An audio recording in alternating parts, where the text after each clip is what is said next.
October 27th, 2023, Israel launches Operation Swords of Iron, a full-scale ground invasion of the Gaza Strip. Tens of thousands of troops cross over into Gaza. Their goal? To free the more than 250 hostages held in captivity and to completely destroy the terrorist organization known as Hamas. You see, Israel is still reeling from an attack that happened just a few short weeks before, a day known as the October 7th attack. The October 7th Hamas attack. October 7th attack. October the 7th. October the 7th. The October 7th attack.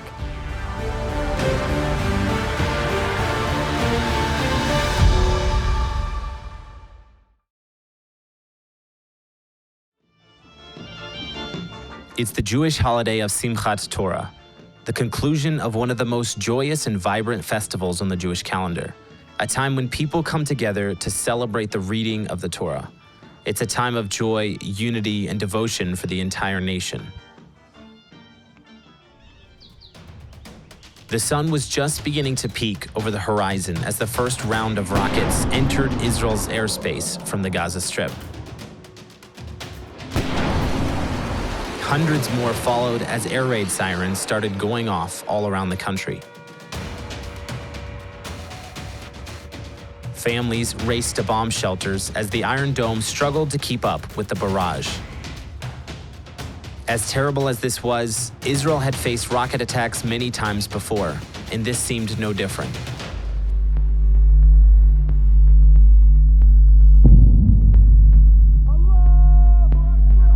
Under cover of the rocket fire, thousands of terrorists, many of them dressed in civilian clothes, breached the Gaza border fence with explosives in dozens of places.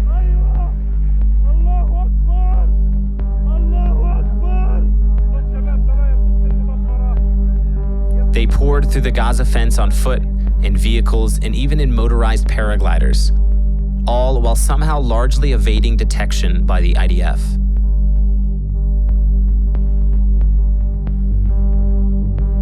While some targeted strategic points such as military bases, jamming communications and destroying IDF equipment, further delaying the Israeli response, the majority of the attackers fanned out into the various towns and villages along the border.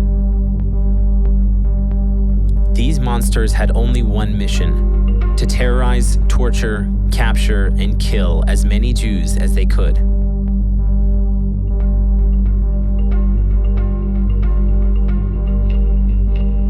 The cruelty knew no bounds.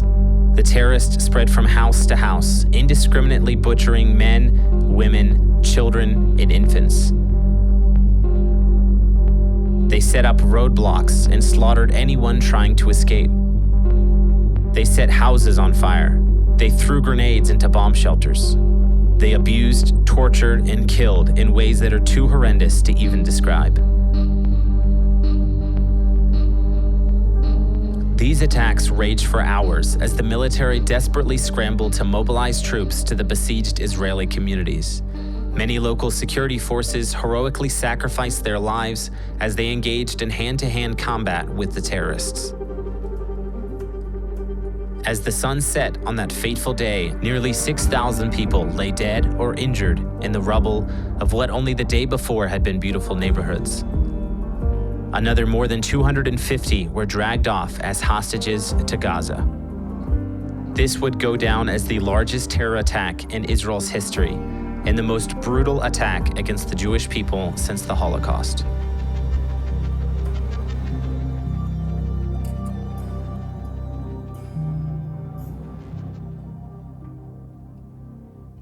Before we get into the details of what enabled the October 7th attack, it's important to understand that this buildup has been going on for decades.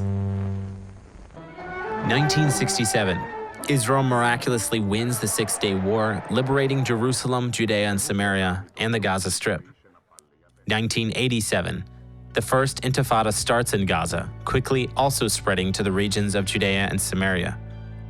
In 1994, as part of a peace deal, Israel signs the Oslo Accords, giving control of the Gaza Strip as well as large parts of Judea and Samaria to the PLO.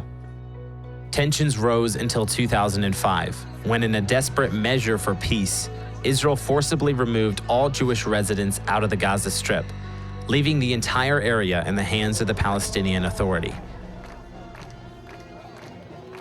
The region erupted again in 2007 as the Iranian-backed terror organization known as Hamas led a violent coup d'etat, seizing power from the PA, ended elections in any sense of democracy, and began a decades-long reign of terror. As Hamas took control of power in Gaza, they immediately began building infrastructure. Not schools or hospitals, no, Hamas began building a network of tunnels reaching deep into Israeli territory, designed specifically to carry out an attack much like October 7th.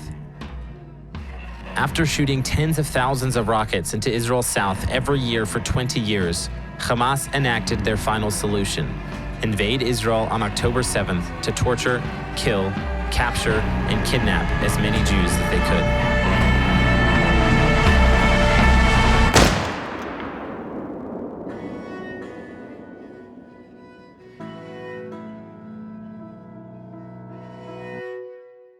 As the world reels in shock from the barbaric brutality that the Jewish nation faced on October 7th and wonders how an entire year later Hamas has not yet been defeated, the question on everyone's mind is this: how could such a horrific massacre happen?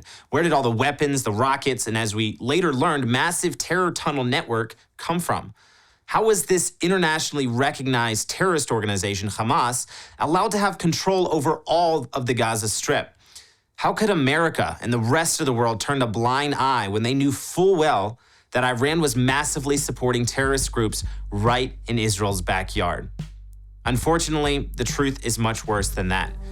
Not only did they turn a blind eye to the rising threat of Hamas and other radical Jew-hating groups in Gaza, but they also, in the name of peace, pressured Israel to exercise restraint in dealing with such terrorist organizations. In effect, they were giving Hamas free rein in the years leading up to the attack. Time we now know was spent building a massive weapons stockpile and terror tunnel network under the whole of Gaza. It gets worse. America, the European Union, and others have contributed billions of dollars to the Gaza Strip for several decades.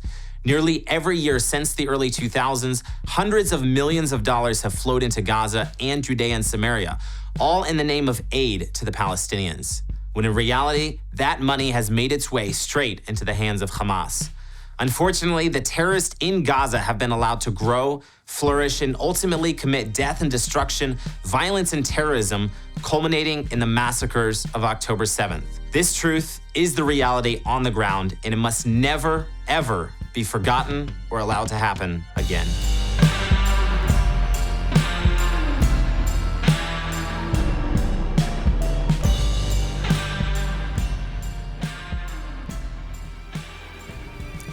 After all that we've just seen, we have to ask ourselves, what did October 7th teach us? What have we learned from everything that has happened since that fateful day?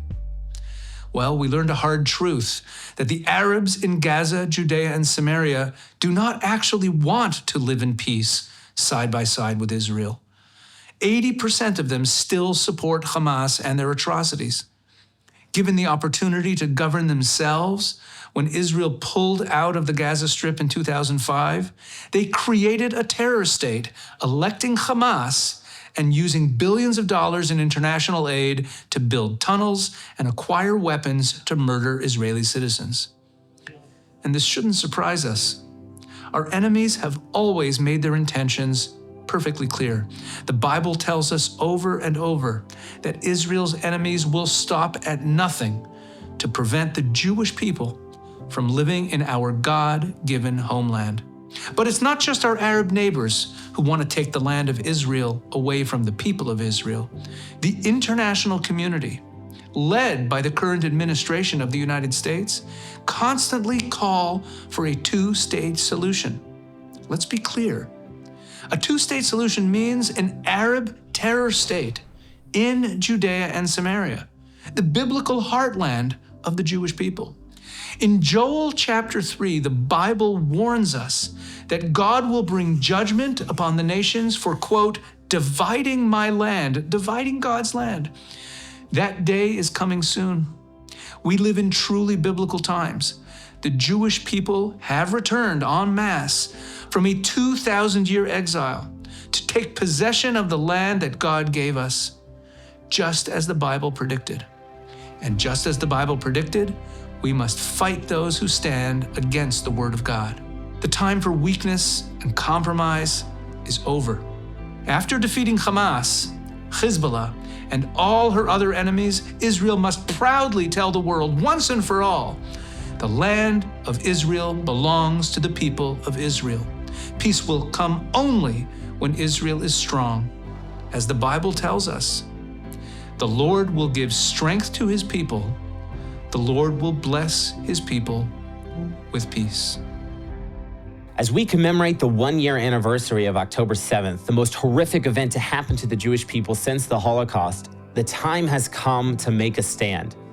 The two-state solution is dead, and ironically is the worst solution for both Jews and Arabs.